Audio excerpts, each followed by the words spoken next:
Some may find the following disturbing. Discretion is advised.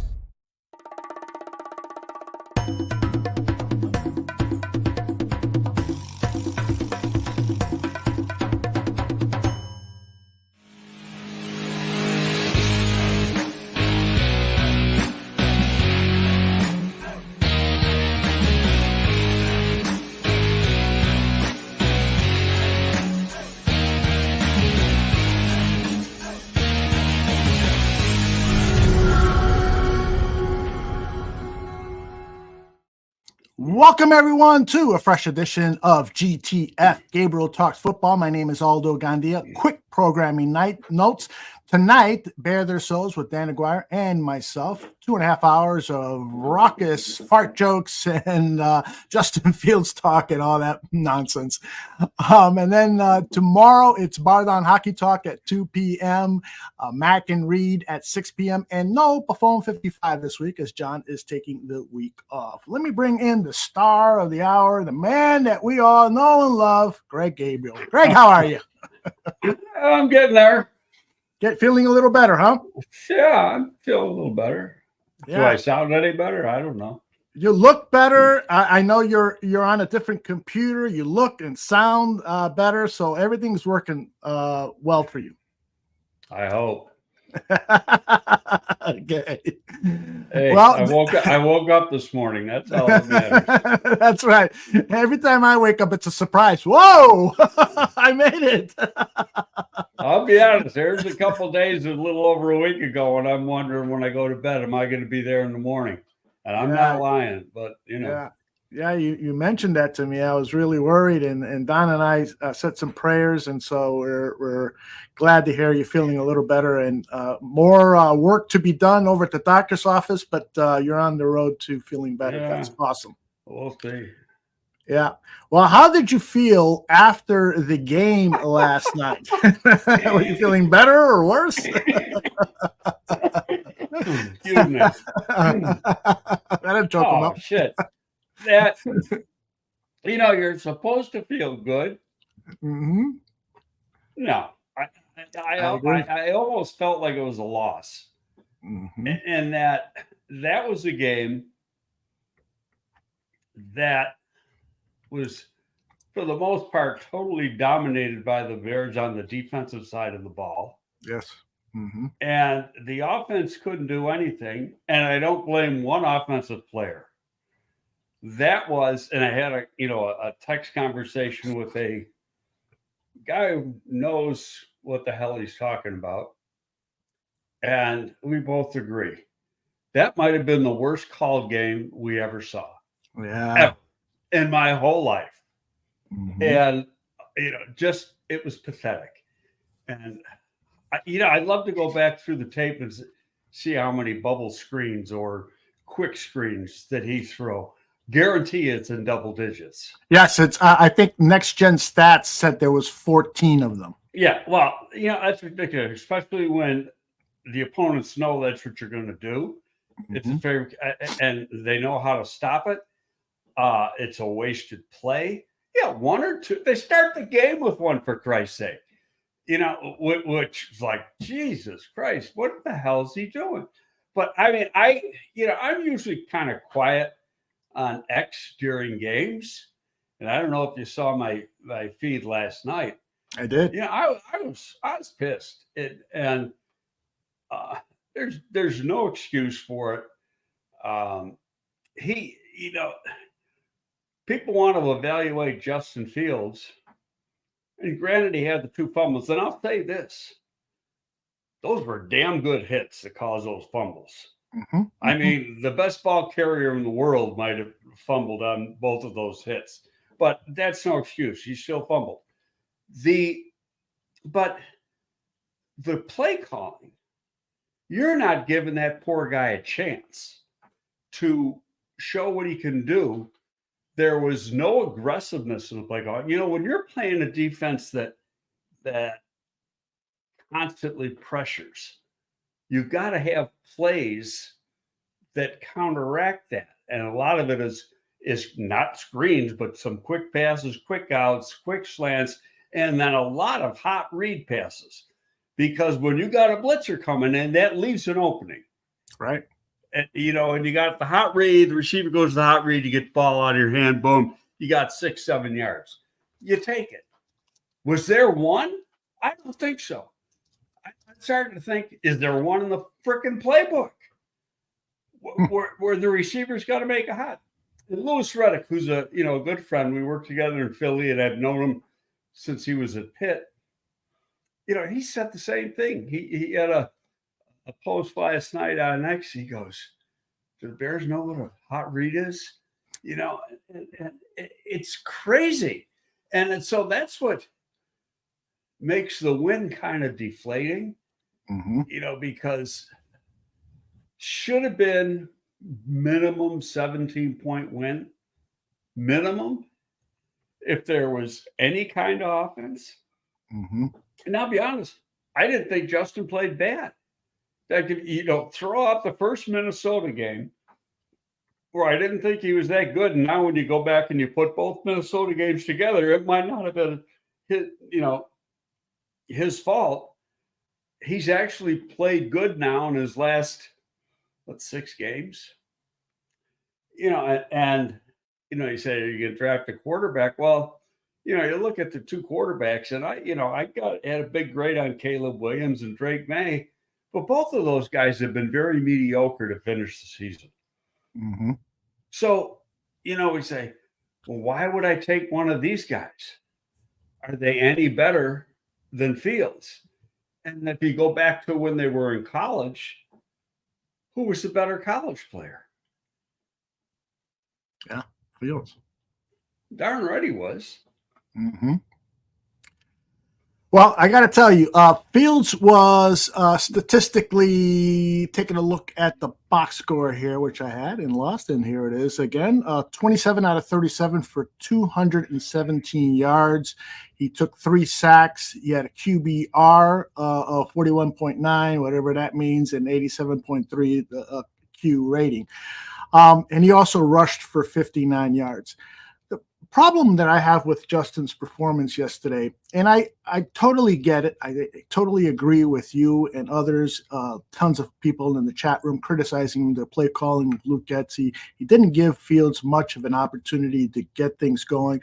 But Fields showed a inability in that first game against Minnesota for 2 quarters to adjust to the exotic blitzes that Flores was throwing at them. So I think the game plan coming in was to throw these horizontal passes, get rid of the ball quickly. It was the same thing O'Connell was calling for his quarterback Dobbs, because these guys just are not good. These 2 quarterbacks just are not good at picking up blitzes. And with Dobbs, it's of course much more you can understand it more because he's a new player to that organization. But with Fields, still, it still is a problem. So that was Getsy's thinking, is the horizontal play calling. I don't know if I totally buy that. Okay. Because I think you want your offense to win, you got to be on attack. And they're not on attack. He calls a play like he calls a game, not a play. Like he's trying not to lose. Yes. Instead of trying to win. Ultra conservative, when you see that those bubbles aren't working, why are you coming back? Right. It just it makes no sense. Is all of a sudden one going to break? No, it's not going to happen. They're looking for it. They're totally prepared for that play. So you're playing into their hands. You notice when they tried to throw downfield, they had some nice completions. Right. And those were on that last one to DJ. Right. And inexplicably, Flores stopped blitzing in that final drive. Brad Briggs wrote about that in his 10 thoughts column. Well, and true, but then they're dropping 7 in coverage. And he still completes the ball, and DJ's wide open. Yeah, and there's no doubt about it that Fields can make those plays. But the problem is, so let me ask you this. why do you think then there were so many horizontal play calls? Was it just because Getsy was playing scared, or what strategically would account for that? And I've never been very vocal about this all season. Kind of left it alone. I don't think he knows how to. He doesn't have the feel. Mm-hmm. You know, there's been a couple games that he's done a decent job, but when he's up against the defense like last night, he doesn't know what the hell to do. Mm-hmm. And so he plays scared. Yeah, and it's hard to argue with that about playing scared. And so how do you fairly try to evaluate the quarterback when the quarterback is at the mercy of the play call? Yes, I agree. And I floated this last night on our After the Game show, and I know it's a ridiculous idea, but I would love to see Justin Fields play these last 5 games under a different offensive coordinator. Now, you can't do that.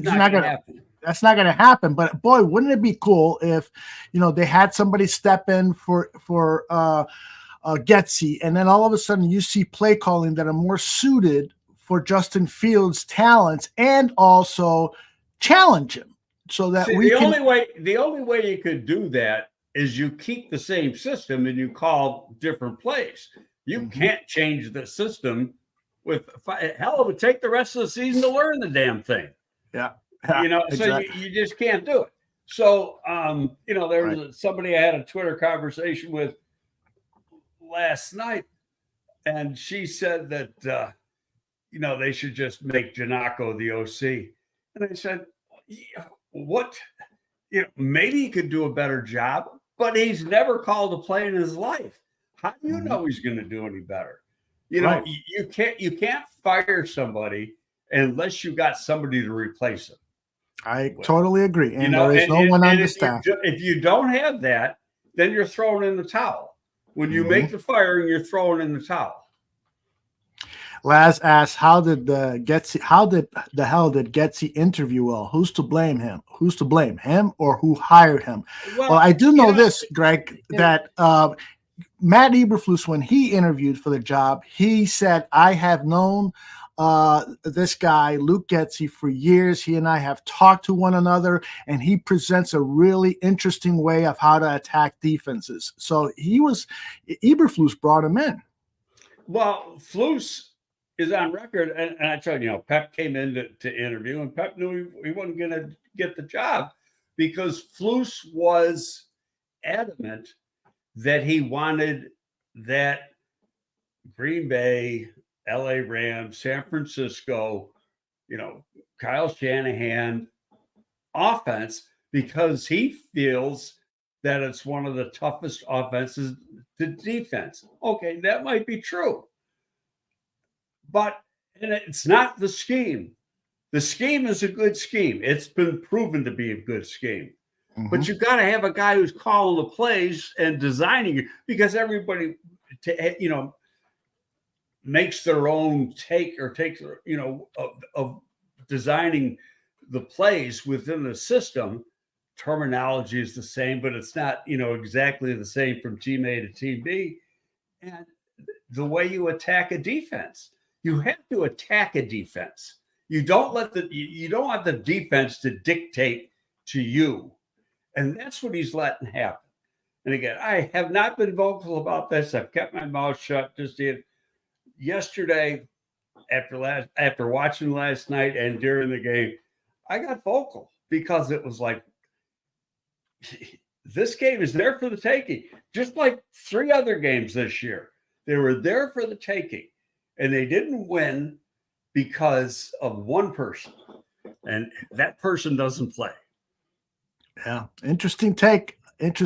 So you mentioned the 2 fumbles, and you said that those were 2 good hits, but it's still inexcusable that Justin Fields fumbled the ball on two of the last 3 drives, and one of them near the red zone, or maybe in the red zone. I don't recall exactly. No, they were both closer to midfield, I think. No. Let me tell you. Let me. No, maybe you're right. Maybe you're right. Yeah. You are the one cost the field goal. Yes, exactly. So my point is, when those two fumbles happened after the second one, I was just, oh my gosh, I can't believe that this kid, under all of this pressure to prove himself, should have been coming out in this fourth quarter and played dominant, and he loses the ball. He loses the ball. If you look at the All-22, I looked at one play, and I wish I would have pulled it. He had a guy open on that first fumble, but he gave up on the play too early and got out of the pocket quickly, which is something that you have been critical of in the past with Justin. He just doesn't trust the blocking. And on one play too, Rashawn Johnson just did a very, very poor play, a poor job of picking up a blitz. Absolutely. That was the guy was coming from the offensive right side, the defensive That's the one. left. Yeah. And I remember the play. He did a poor job. No question. And that's a reason why he probably doesn't play as much as he should, because you got to be able to pass protect.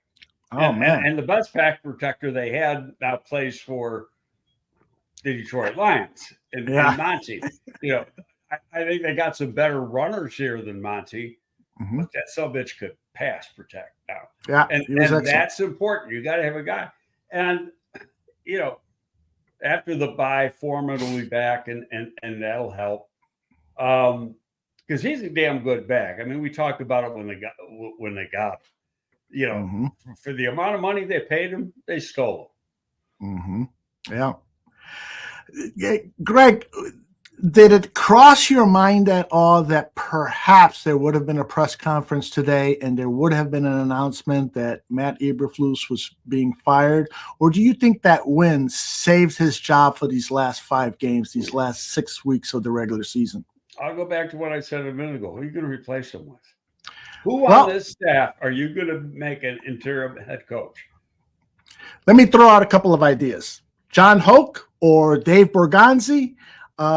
They can take over the defensive coordinator job, move Snow in from his desk where he's watching tape and bring him onto the sideline or bring him over to Hallis Hall. There are ways to compensate. The reason I asked the question, Greg, is because we've seen all these firings over the last few weeks in the NFL, offensive coordinators, defensive coordinators, head coaches. And so I wonder if Kevin Warren the only way does it make it right? Like, I thought the Frank Reich firing was ridiculous. The guy was handed a bare basket to begin with. I agree. Okay. So now, the old saying, you can't make chicken salad out of chicken shit. But that's what they were asking him to do. And then on top of that, not only does Frank get fired, but Chris Tabor then, and I like Chris, he's a good guy. So what happened? I don't know.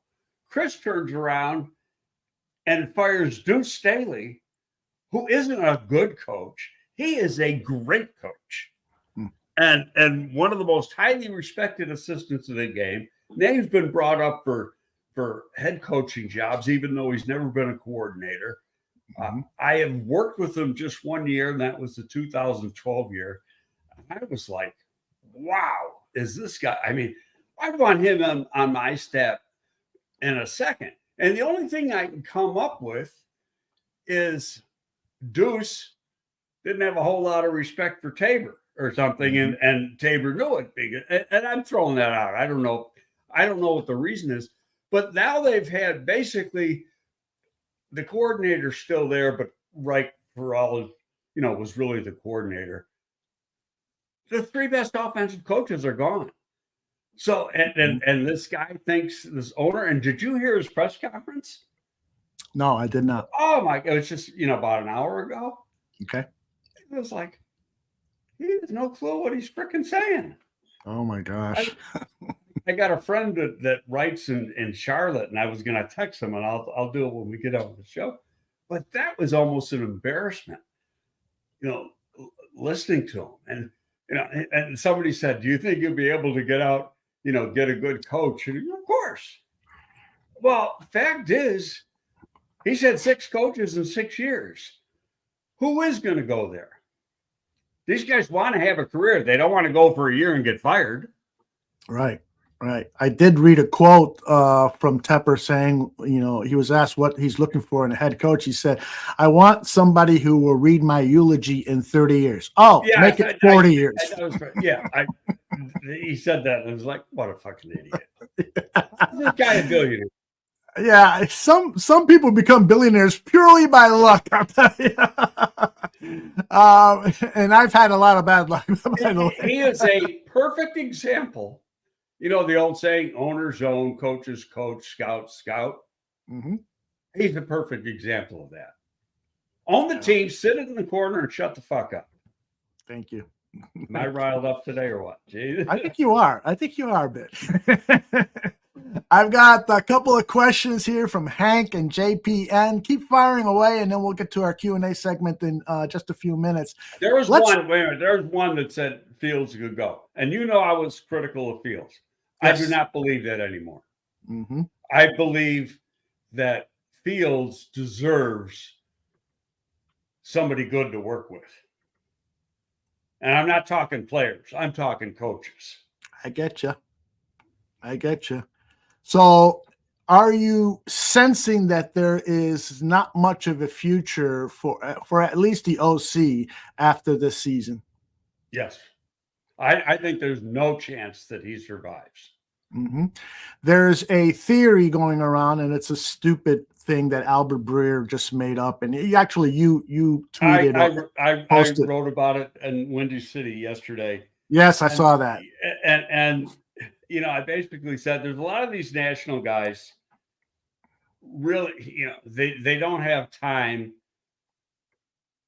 nor the know-how to know exactly what's going on with 32 football teams.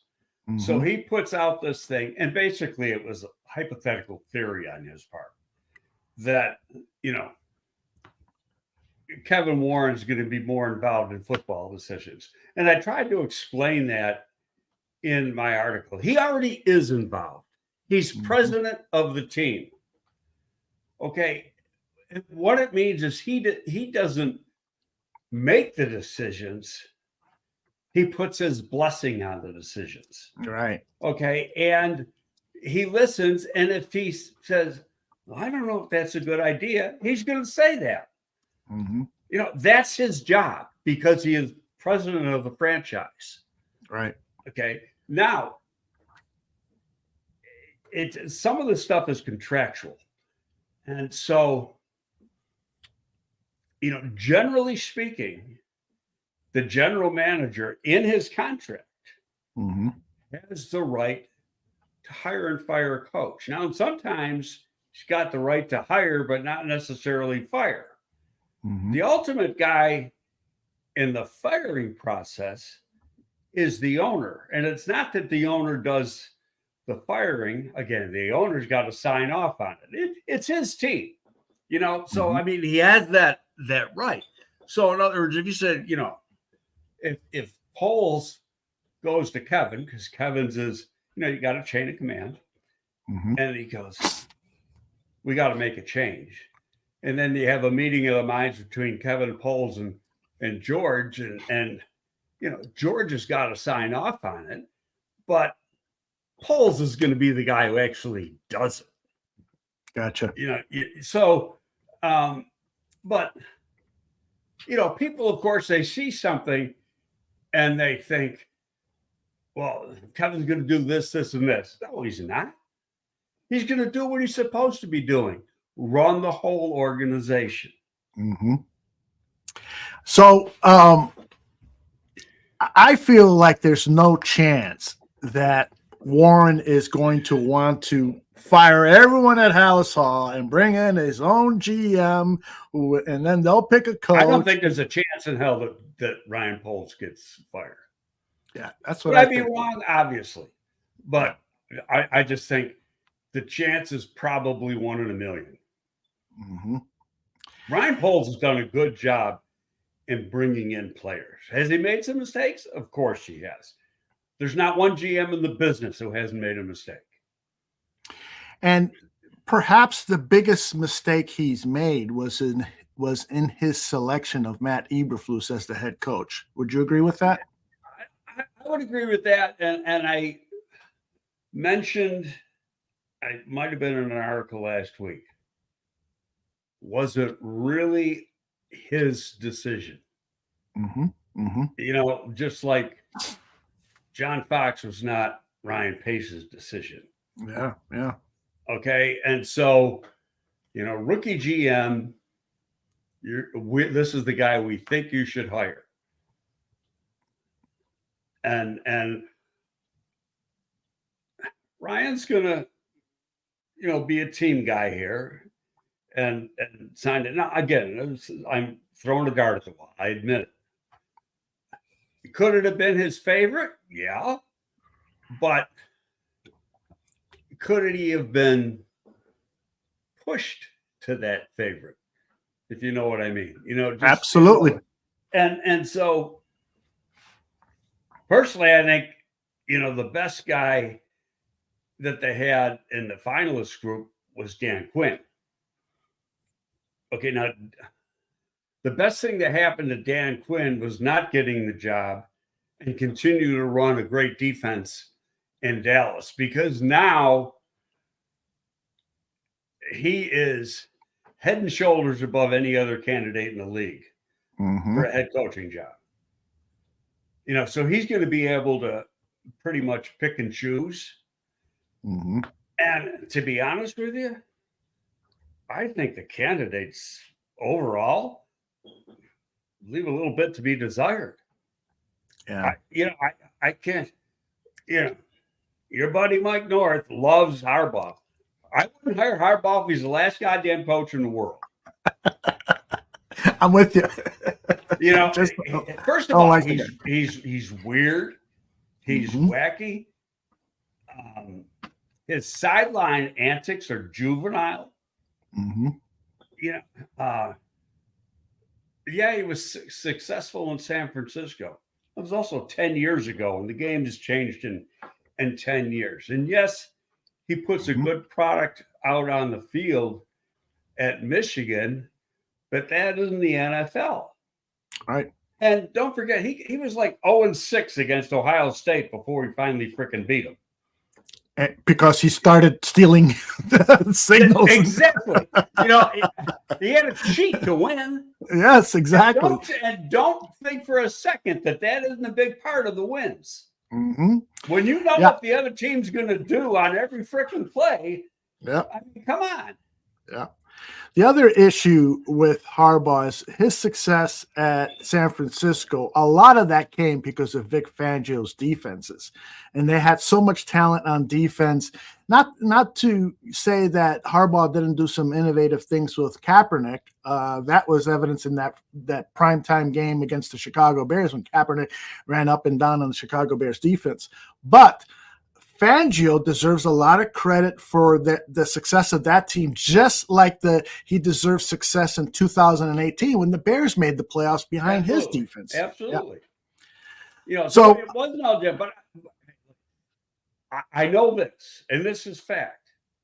The last two coaching cycles, he's been on his knees begging for an NFL job, and nobody will. He's got a couple interviews.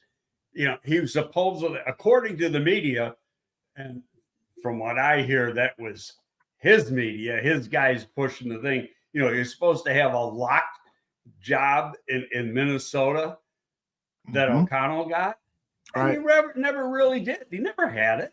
Interesting. And he never had, you know, and he never had a strong interview. I know he wanted to get interviewed here. He didn't. So why if they didn't talk to him 2 years ago, why are they going to talk to him now? And I, for the life of me, I can't figure out why the fan base here is so in love with Harbaugh. I guess because he played here. But he wasn't that good a player. It was awful under Ditka ruined them. I think. I remember I was working for the Giants and I'm on the road and I got a Bears game on, you know, Sunday somewhere, and it was a game that Ditka just ripped the shit out of him on the sidelines. I mean, like up and down the sidelines for about 10 minutes. That is unbelievable. All right, let's get to some of the questions and keep firing away. I just got a handful here. Hank, and we kind of answered this. He says, I think the majority of Fields' problems come from the strange play calls by Getsy. What does Greg think? So you talked about this already. That. Yeah, I agree with that 100%. I don't think he is given an opportunity to be the quarterback he can be. Yeah. In terms of if the team comes back with Matt Eberflus as the head coach and he is commanded to bring in a new OC to coordinate for Justin Fields, what type of an offensive coordinator, you don't have to give me a name, but what type of an offensive coordinator do you think would be a good marriage for the athletic Justin Fields? Well, I got a couple thoughts, and I actually thought, number one, first guy I'd want to talk to is Pep. And yes, I'm biased, but I also know how good he is.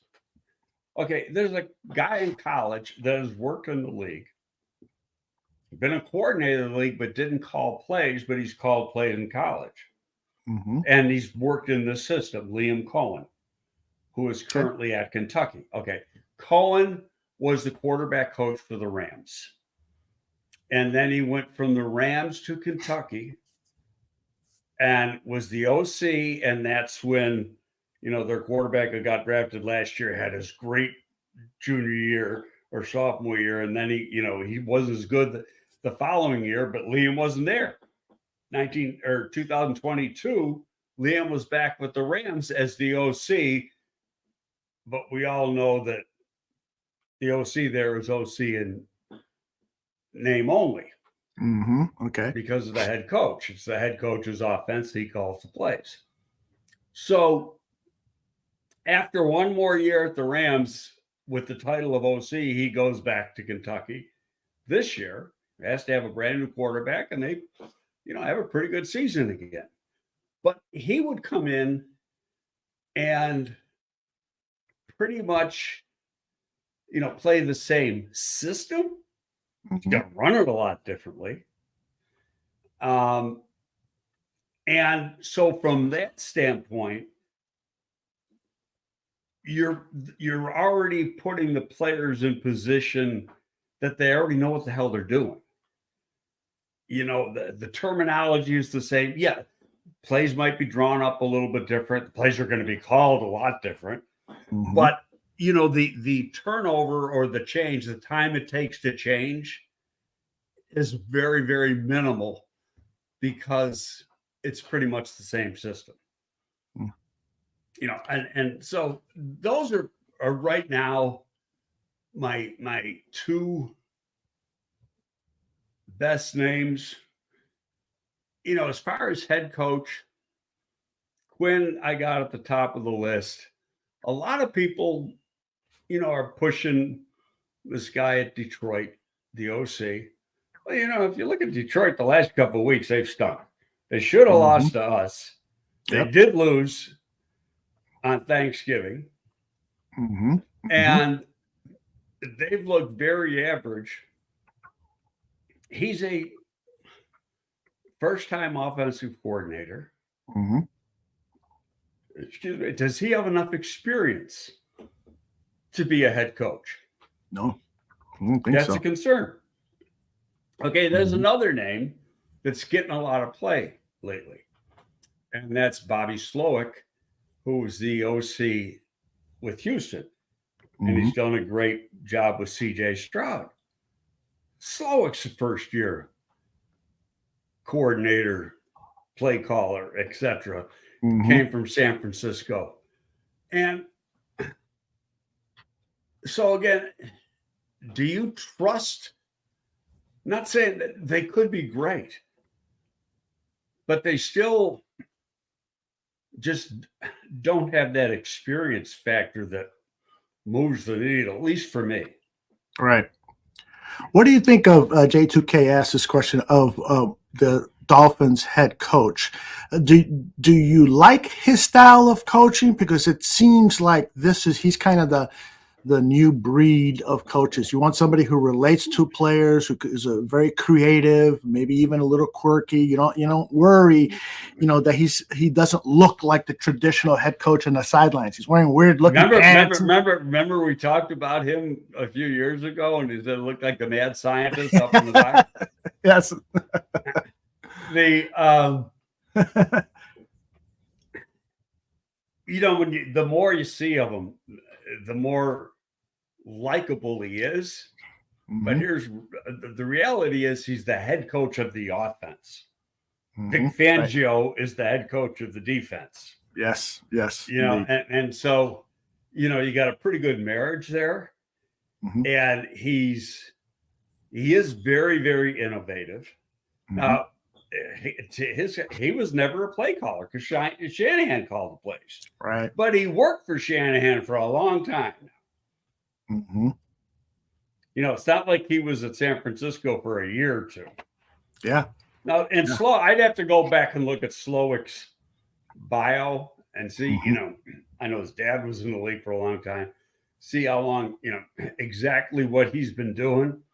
And I may just be, it's because I haven't done enough homework. I just don't see a great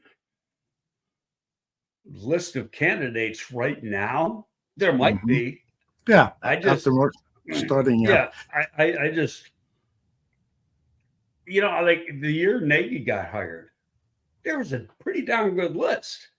Mm-hmm.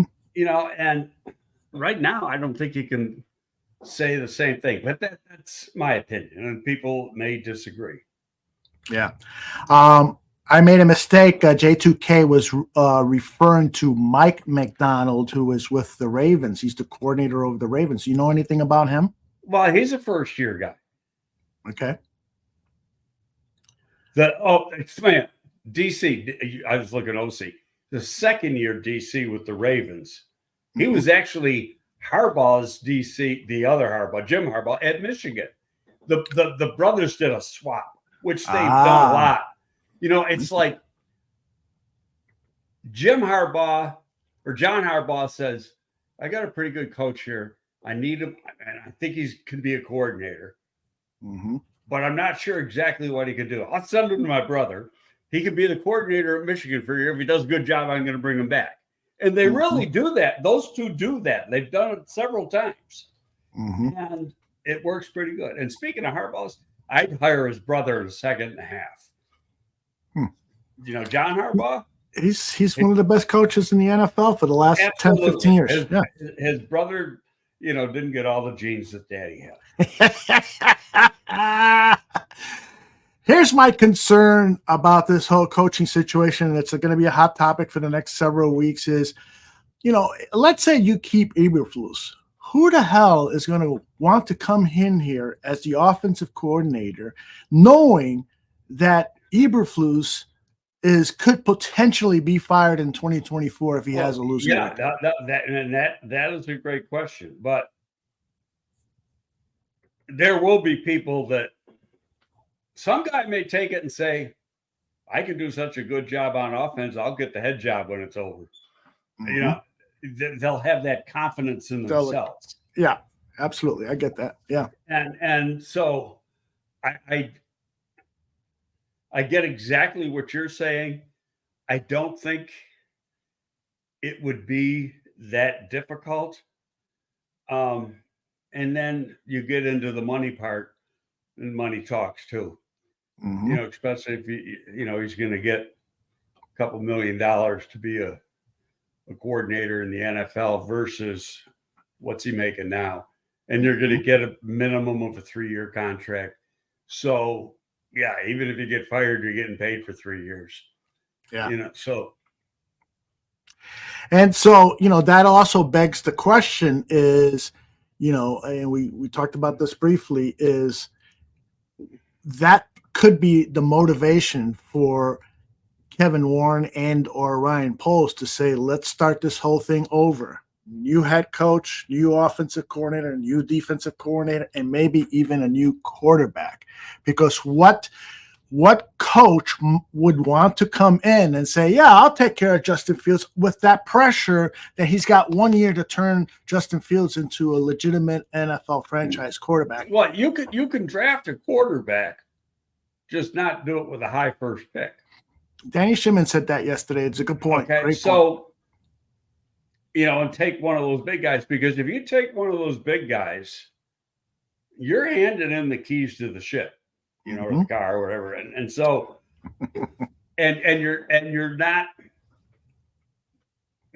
you're setting the team back a little bit in that you're going to have to play the guy. Mm-hmm. And I think, the situation would be better than what Justin had a couple years ago. But I go back to what I said a little earlier. Who's to say that there's anybody in college right now that's any better than Justin? Yeah, totally get it. I'm actually and starting how to become critical I was after that first Minnesota game. Yeah. And then, and part of the change is he came back from that. He got hurt, came back, played strong, especially last week at Detroit. And he was still, playing hurt.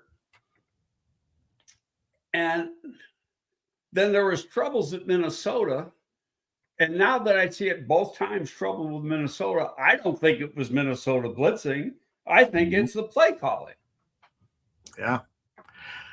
It's hard to argue against that, and I think a lot of people in the chat room are agreeing. Let's see what we've got. JPN says, Greg and Aldo, how about signing Kirk Cousins and continuing to build through the draft? So there has been some talk about the Bears potentially signing a bridge veteran quarterback, trading Justin Fields, bringing in a veteran quarterback, trying to get into the playoffs while you develop a Tyson Bagent or a second or third round pick. Do you like the idea of the Bears perhaps relying on a veteran? I think if you did something like that, you're taking a quarterback with that first pick. You're playing the hand. See, I personally think he wants to trade the pick, just like he traded it last year, because he can do more for the franchise doing that. And the other thing, I'm going to rile some people here, because I know I'm in the minority of what fans think. Okay, they aren't taking Marvin Harrison Jr. It's not happening. Get it out of your head. Really? Unless it's like, yes. I mean, first of all, when you got a team like the Bears, you don't take a wide receiver with a top 5 pick. Because a wide receiver is a final piece to the puzzle, not part of putting the base of that puzzle together. You have to take premium picks, premium position players. Okay, and those are defensive line, quarterback, corners. Okay, so based on what you know of this draft, give me some names that you would draft before Marvin Harrison. Well, I would take Marvin Harrison at, let's say they have 1 and they trade out. And then their second pick is, their own pick is 5 or 6, or when they trade down, they take 5 or 6, they got 5 or 6. Okay. I'd be tempted on taking them. I'm not taking them at 1, 2, or 3, or even 4. In fact, you know how we go through like recent drafts to see where certain positions are taken.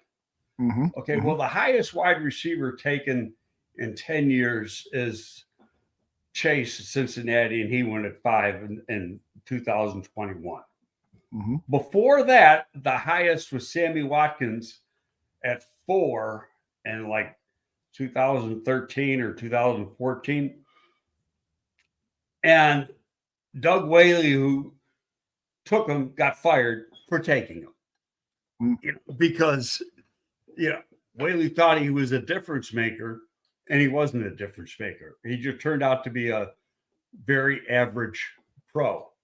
Now, I'll say this, because I've been doing more work on the wide receiver package. There are 3 other receivers in this draft that you can't tell me could end up being, I'm not saying they will, Mhm. but when you look at the number of great receivers that say that have gone later in the first round, in the second round, like AJ Brown, you can't tell me he's not a great receiver. Second round pick, okay. The receiver they had up in Green Bay for years, he's with the Raiders now. Second round pick, okay. They get him, but you got both LSU receivers, and you got the kid at Washington. Yep. Those guys aren't good receivers; those are great receivers. Yeah, they're really, really, really awesome players. And in all honesty, they might even be faster than Harrison. What Harrison has is this huge publicity machine. And part of it is because his dad's a Hall of Fame receiver. Okay. Sure. And I'm not taking a thing away from him. Yeah, he's a great player. But I want to, you've already got a number one receiver in DJ Moore. And you got him under contract for a while. Okay. Now, Mooney was looking like he was going to be a real good receiver. Isn't it ironic that once this group got here, his production went down? Okay, well, so is it Mooney or the people running the offense? That's a great question, and one that you'll get a lot of different answers. You get 50 people in a room, you'll get 25 answers saying it's the OC and 25 saying it's Mooney. Well, I'm saying Mooney is still the receiver he was when he put up the numbers 2 years ago. He's not getting the opportunity. He's not getting the targets. Yeah.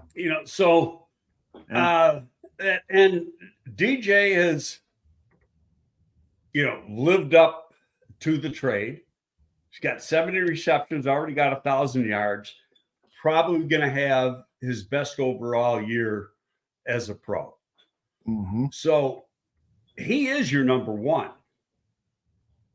And if you took a receiver, say one of those three guys I just mentioned, a little bit later, you're going to tell me that receiving room isn't a lot better than it was, and you can get a special player at a different at a premium position with the high pick. Yeah, I mean that's how I was brought up to do this, in this business. I just, I don't think, if like Philadelphia took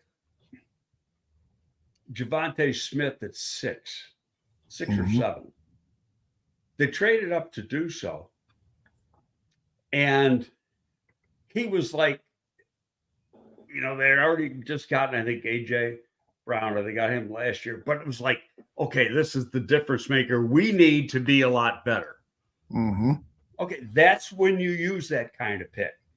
But when you got a team that can't win a freaking ball game, and you've got to shore up the core positions. Yep. Zach is saying that wide receiver is a premium position in today's NFL. If a cornerback is a premium position, then so is the wide receiver. The game has changed, and so that's elevated the wide receiver position. Then let me add. I was just gonna say that why is the wide receiver not gone higher than 5 in the last 10 years? I got a feeling that's going to start to change, Greg. I really do. I think that the league sometimes is slow to change its habits. So it's like I've had this argument for years about the outside tackle positions. For years I've been saying that the middle of the offensive line is the most important because quarterbacks are getting rid of the ball so quickly. Quarterbacks want to step up into the pocket, and defenses are bringing their best pass rushers inside because of that strategy of getting rid of the ball quickly. You can get by with a Charles Leno and a Braxton Jones at your left tackle position. In fact, you can count on one hand really great left tackles in the NFL. They're not being bred anymore by college football because everybody has got these goofy offensive systems. And I think that the same thing is happening now with the wide receiver position.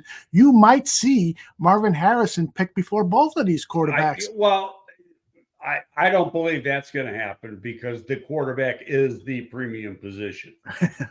Okay, I got carried away. you got, it's and now if you get a team in a situation, say like the Eagles when they took Javonte Smith, who wants to move in and get Marvin Harrison because he's the final piece, I can see that happening. He's the guy. He's putting us over the top. And I wouldn't disagree with that at all. But do you understand what I'm trying to say? It's sure. I do. What your team got. Yep. And especially when you look at the depth of the position within the draft. Yeah. Those are solid points, no doubt about it. Tooch wants to know, who do you think, Greg, is the best player in this 2024 draft? Regardless of position, of the players that you've scouted, you would say this is the best football player coming out in 2024. Well, a month ago, I would have said Caleb Williams. But he wasn't just average. He was bad. He was. And Drake May was above average, but not a different. Now, Drake May doesn't have the supporting cast that people like Fields had at Ohio State and C.J. Stroud had at Ohio State, but still,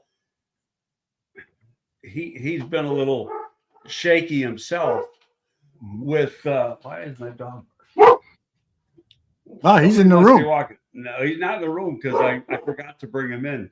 Somebody must be walking by and he heard it. Because he was in the other room sleeping in front of the fireplace. But anyway,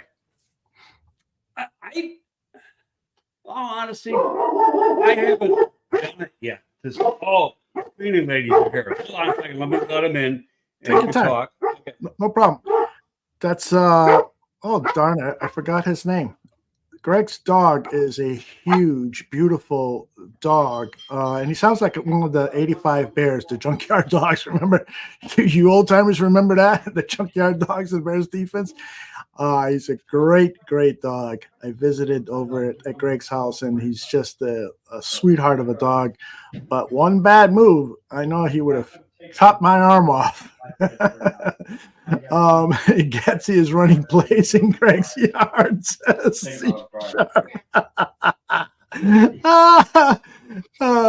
What's that? They are is a bear. Iceberg Slim. Iceberg. Put those headsets on. Iceberg Slim wants to know if you've got a bear in your house. He's as big as a bear. Really? He's pretty big. What's the breed of the dog?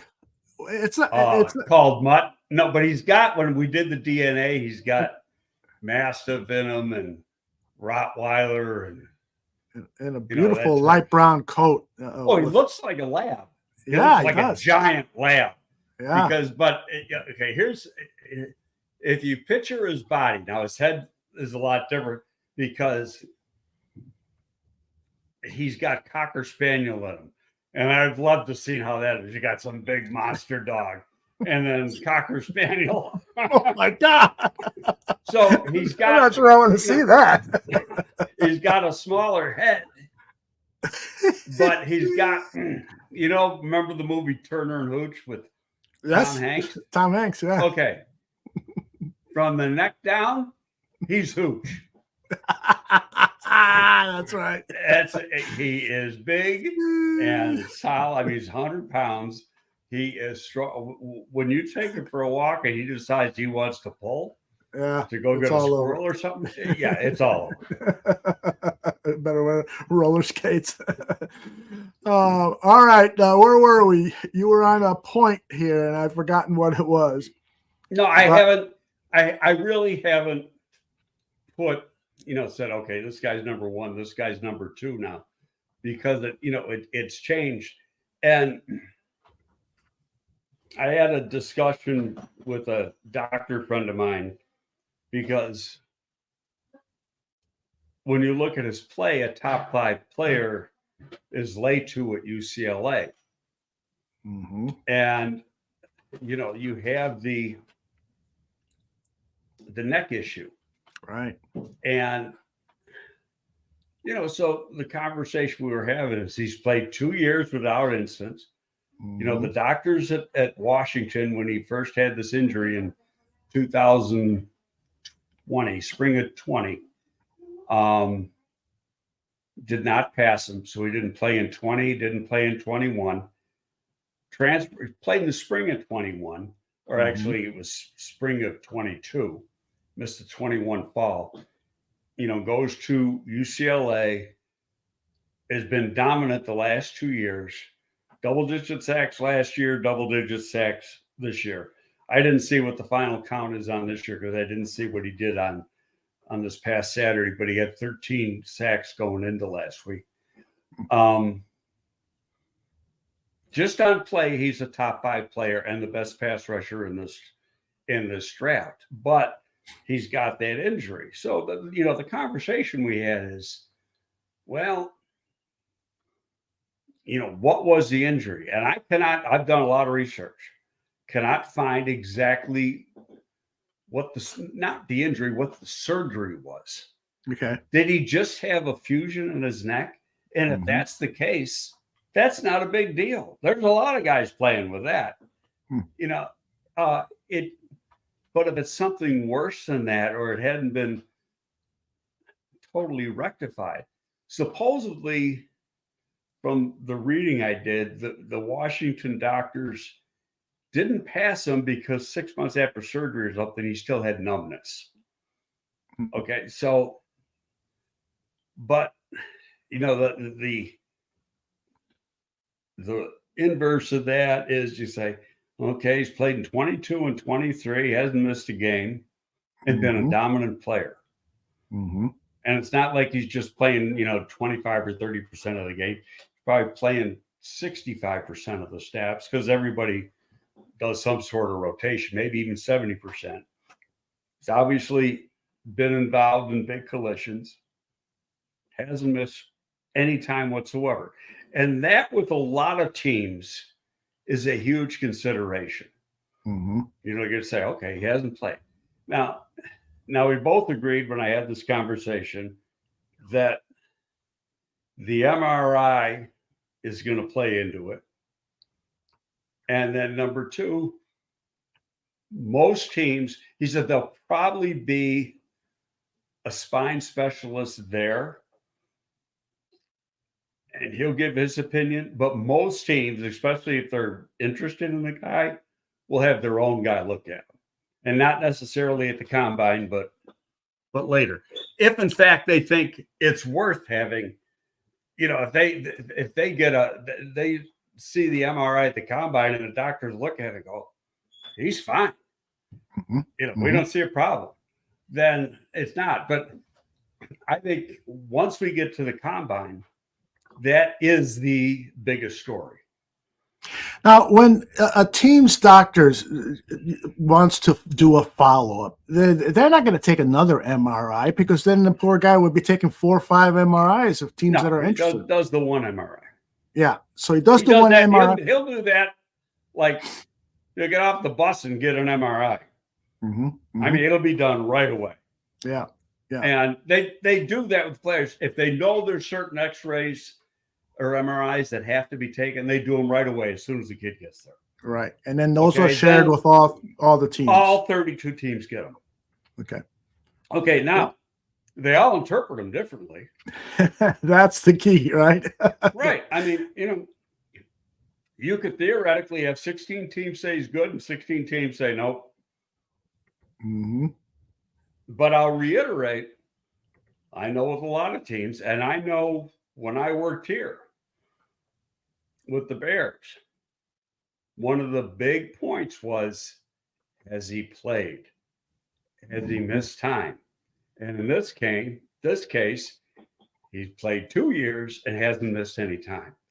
So that would be a huge part of the equation. But there's still a lot of unanswered questions, because what was the surgery for?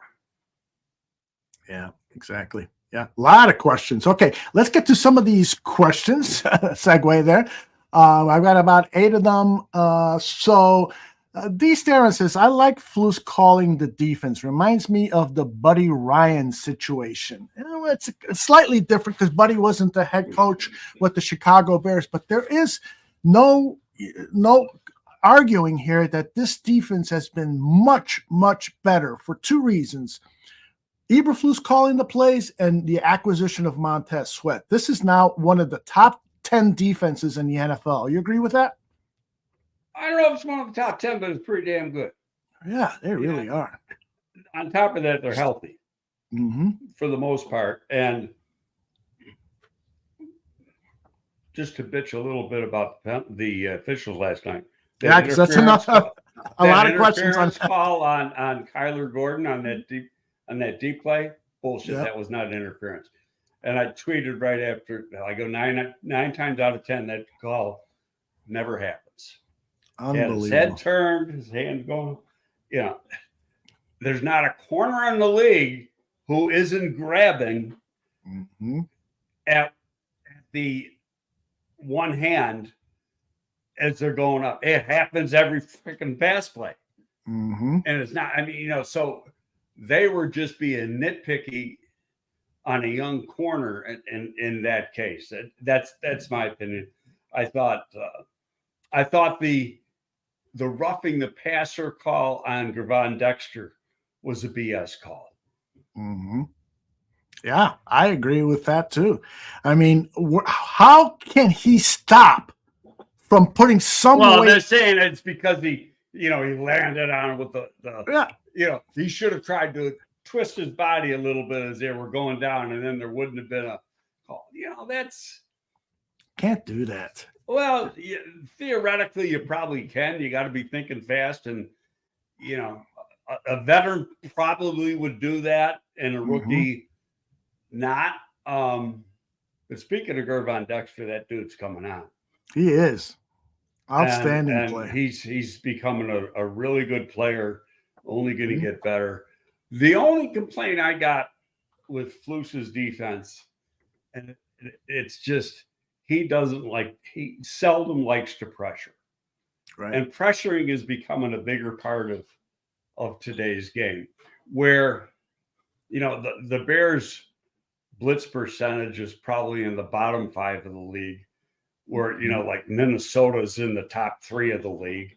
And, you see some, and you look at the teams that are, and most of the teams that pressure a lot are pretty damn successful. Because you force the other team into mistakes. You force the offense into mistakes. Yeah, exactly. I mean, it's great when you can get a pass rush with 3 or 4 players, but Montez got 9 sacks now, 5 games to go. That equals his high as a pro. That's right. So he will have double-digit sacks for the first year. And I looked at the numbers before he came out. He needs like 8 tackles to equal his best overall tackle season. So he's going to have his best career season. Yeah, I mean, by far, really. And I mean, that's turning out to be a great trade. Interesting question from Sam. He says, with all the talk about generational talent at QB and wide receiver in this draft, how hard of a decision will Poles have to make this offseason with the number 1 pick? Draft Marvin Harrison or trade for a haul of picks? I mean, there's all these possibilities. So I'd love for you to talk about what kind of pressures Ryan Poles is under as he heads into the 2024 draft. I don't think he's in that much pressure. I think in his mind he's thinking, if I get that number 1 pick, I'm trading it. And put it this way. If he doesn't trade it, he's taking a quarterback. He's not taking Marvin Harrison with the first pick in the draft. The last time a wide receiver went number 1? Keyshawn Johnson. Oh, wow. I would have guessed Detroit. No, Keyshawn Johnson. Okay. Yeah, that was not almost 30 years ago. Good player, but he was not worth the number 1 overall pick. That's for sure. All right, more questions here. Just curious, wants to know, what do you guys think about Josh McCown? He recently got fired. Do you think he would be a good candidate for the offensive coordinator job or any offensive coordinator job? To me, it seems like McCown has got all the tools to be a viable coach. But what do you think? Well, he was the other firing that Chris made that I just don't get. Yeah, so that was there's weird. something behind the scenes there that we're probably never going to know. Mm-hmm. McCown's got, I mean, it's really his first year coaching, coached high school. Mm-hmm. And he was what people thought was a favorite for the Houston job when Lovey got it, to be the head coach. Can he be with all the years he spent in the league as a quarterback, could he be a good coordinator candidate? Yeah. Again, he hasn't called plays, but you gotta, that experience that he has, that's gotta matter. Yeah, I think so too. I mean, should he played for 1,000,000 years? Mm-hmm. I mean, it's not like he was in the league 5 or 6. He was in the league a long time. And so and with different teams, so he's worked in a lot of different schemes. And so that then you get to, take a little from here, take a little from here, and put your own thing together that you think is going to work. And so, yeah, I put it this way. It's a real interesting name. Yeah, it really is. Would they pull the trigger on it? I can't say that. Mm-hmm. We got to know, people don't want to hear that. I think if I think the only way Flus keeps his own job is there's still 5 games left. Got to win 4 of them. Ooh. Okay. Well, bye, Matty. I think Jimmy Tony wants to hear you say some F-bombs. He's asking, what do you think about Frank? Never. Frank Greasy. One of your old buddies. he's only coached. This is the first year he's ever coached, and he's a quarterback coach. Yeah, no, he's somebody that you don't particularly like, right? No, I don't like. He tried to undermine a coaching staff, and my helmet headset isn't working. It was working. He just wanted to ignore it. I'm going to call my own place. That's an awful thing. D. Starren says, did Frank Reich get fired because he was not happy with the quarterback pick that the owner forced upon him? That's the story. I don't know what the story is. And somebody asked me that last night. And I could probably find out because I'm close to some people that are, I've met Frank once. I don't talk to him once. I don't know him, but I know people that are very, very close to him. Yeah. And I know those people well. So I can find that out. I don't, there's some reports to that. I don't know what's true and what's made up. Again, but I'm going to try to find out, but I'm going to do it at the right time. I might be a month before I find out the answer, but I will find out the answer. Great. And we'll hear it here on the Barroom Network. Walter asked the question, let's say we don't trade out of that first round pick and we take Marvin Harrison Jr. and say Jared Verse in the first round. Would you be mad at that? Well, I take about 3 guys before Jared Verse. I don't think Jared Verse has had that great a year. Now, he had a great game Saturday night. Yes, he did. Against Florida. But there's just something missing. And like the one sack he had, I don't know if you remember it. It was in the 4th quarter. But he comes upfield and, he doesn't have that lean coming off the edge. So he's a little bit upright and he probably gets by the defensive end, but he ends up taking like 3 extra steps and has a rounded cut. Mm-hmm. Now he can run pretty good. I think he's a blazer, but he runs pretty good and he's strong. But in the NFL, he's not getting near the quarterback when you got to do that. Take extra steps, you got to run. You got to have that lean and that dip to get underneath and make it a short angle and a tight angle to the quarterback. And I have not seen him do that. And you look at his sack numbers over the last 2 years, and they're very, very average. Yeah, they are. Not close to double digits. Right.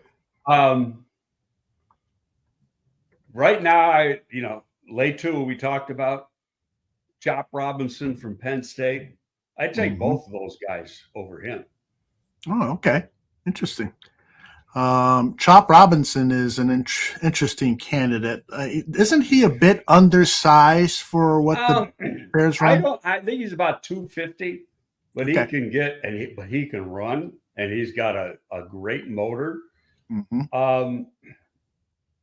He would be, to me, a pretty good compliment to Sweat. Because he is your proverbial speed guy coming off the edge. Right. I still think they're going to take a pass rusher. Number one, because he's already paid Sweat. So I can't see him re-upping Ngakoue unless you get him for the same money.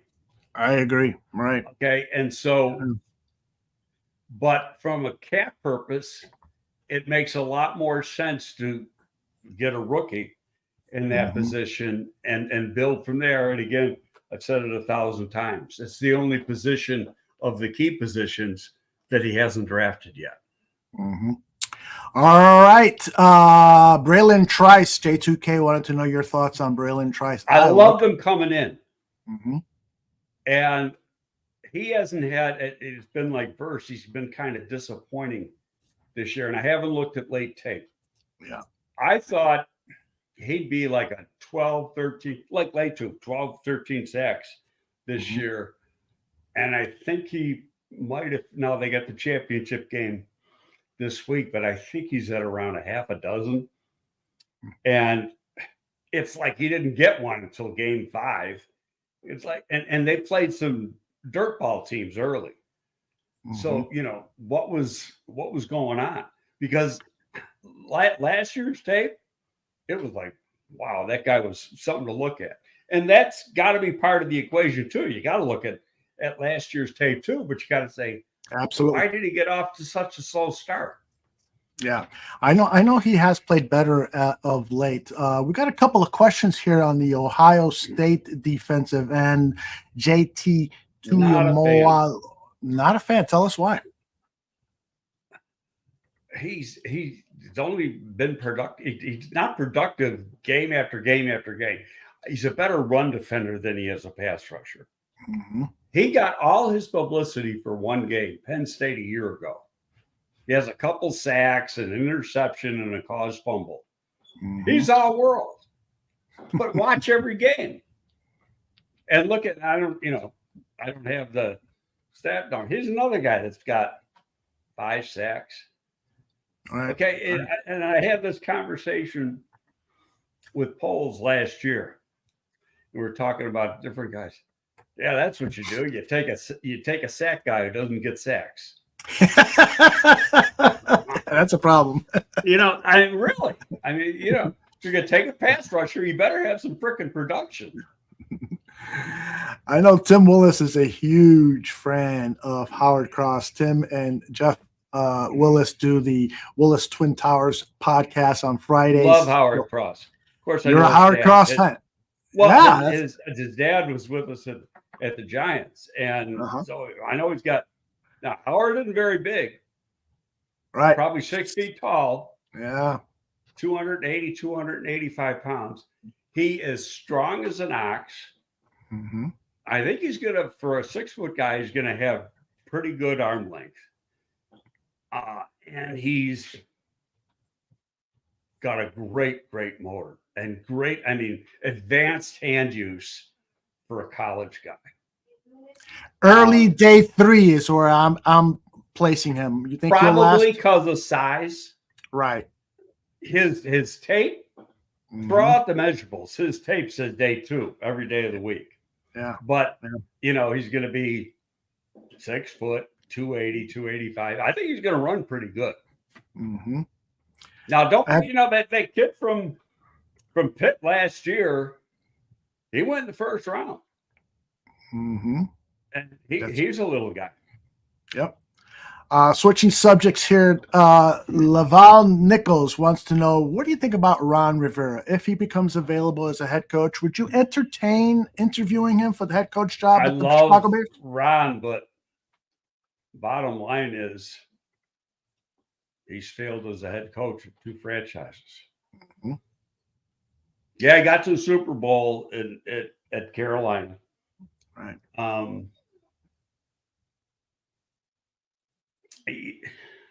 There's something. I love the guy, and the guy plays hard, but there's something missing there, and I haven't been around in a long time to know. How often does a guy get a third shot at the apple?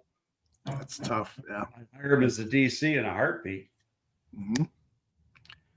Yeah, he would be a welcome addition to Hallis Hall, but not as the head guy. I agree with that. Mr. Inglewood has an interesting question about Gervon Dexter and Zach Pickens. He says they're making good strides, and you talked about Dexter earlier in the show, and the secondary has improved. Can you compare the state of the current Bears defense to where it was under Lovey's tenure? It's an interesting question. I think it's similar. No, we got Tommy Harris the first year Lovey was here. And he instantly started producing, if I remember correctly. Right. Tommy did. And we had Tank. So we had really 2 3s, and we played Tank some at the 1. And we had some pretty good people. Mm-hmm. Our linebacker crew was, a Hall of Famer and a could-be Hall of Famer and Urlacher and Briggs. I think this secondary here might be a little better, and they're still young, so they're going to get better. But it's an interesting question. It is. Put it this way: they're in the same sentence. Yeah. It's a very interesting question. One we'll maybe talk about again towards the end of the season when we've got the full portfolio of work and we can do a more fair comparison. PZ has brought up the name that I've brought up to you a number of times, that defensive tackle from Illinois, Jerzon Newton. Have you had a chance to look at him and study him? Yeah, pretty good. And they lost the game, but he had a pretty good game against Northwestern the other night. Yeah. I can't see them right now using a high pick on a defensive tackle because they used 2 picks on a defensive tackle last year, and they just extended Billings. Mm-hmm. Yeah. And I think, but I'm not 100% sure, that Jones has 1 more year on his contract, and Jones has played really well the last half of the season. Yeah. So I cannot see them. You're going to see him take an edge before you're going to see him take an inside guy. I can see that. I'd hate to pass up on Newton because I think he's going to be special, but I totally agree with you. I don't know if he's going to be special. I don't know if I agree. They say top 20 pick. I don't know if I agree with that. He's going to be a good player. I've seen him as a top 10 in some reports, but we'll see. He's got to land with the right team, the right teammates, and so forth. That's always a big part of the equation. Sam is asking you, what's your take on hiring an offensive or defensive head coach? He says, I think it's important that we hire an offensive head coach for the continuity to be stable for years to come. Look at what is happening with the Buffalo Bills, a team that you know very well, and have a defensive guy as their head coach. I think you hire the best guy as the head coach, and you don't worry about what side of the ball he coaches. You're not going to say, well, you're the best guy, but I want a guy on the other side of the ball. Mm-hmm. I think that's stupid. You hire the best guy who you think can do the best job leading your team. If you lose an OC, if you hire a defensive guy, I some of the names I'm thinking about, and a guy who's going to get a lot of interviews this season, and the guy familiar here is Sean Desai. That's right. Done a great job in Philly. Smarter than hell. Fangio disciple. He's going to get a lot of looks. It just turned out the defensive guys, I just think when you look at them, when you look at the body of work, they're a little stronger than the offense guys. The offensive guys are real young. Some of the, and what's their experience? That's just my take. But again, I haven't put enough work into it yet to really. How about this? What if Tennessee coach got fired? Head coach got fired. Mike Vrabel. Yes. I'd love to interview him. Come on in. Let's talk. Darn right. Tell me what you would do with this offense. I know I have a pretty good idea what you're going to do with the defense. And by the way, I don't quite agree with Ebony here. Desai was terrible here. I think Desai is a proven coach. Yeah. He did a great job when he was the DB coach, and then in his 1 year as DC, the team all around him was falling apart. So that was not a fair thing for him. I'm glad he got another chance. And Bellissimo says, by the way, he's been two places since, and one is a position coach, and now at Philly as a coordinator. And I'll say this about Philly: they don't hire dog shit. Right? Yeah, they know their shit. They are good at that. They made him the DC, and that tells you a whole lot. In fact, as far as I'm concerned, and I'm a fan of Howie Roseman, that is all you need to know. Yeah. And not only has he done, I thought a good hire. He's done an outstanding job with that defense. So. Yep. Let's see. JPN. I can only do like one more because I got to get some work done for these people that are here. All right. Well, I answered this one already. There isn't a center you would take in the first round, right? All right. Never. So here's the final question. Greg, what do you think Justin's value actually is? I'm thinking maybe a middle first rounder or 2 second rounders. So if Post decided, let's clear house, let's start all over, I'm going to trade Justin Fields, what's a realistic return on trading Justin Fields? Yeah, I don't even know if I can answer it because, number one, I don't think he's going to get traded. So I haven't given it thought. But you're going to know not too long after the season ends what direction they're going to go. I think you're right. And, then you're going to find out. And there's going to be some people that are going to look at the fluff and say, he might not be that good. And there's going to be some people that are really good coaches and know how to develop and go, God, what I can do with this guy. So his value could be different from coach A to coach B. Or franchise A to franchise B. Great. Good way to end up a really interesting show. 1 minute and 24 seconds on the clock. Greg, go take care of business. And thank you very much for spending so much time with us today. Thank you, guys, and we'll talk next week. Peace out, everybody.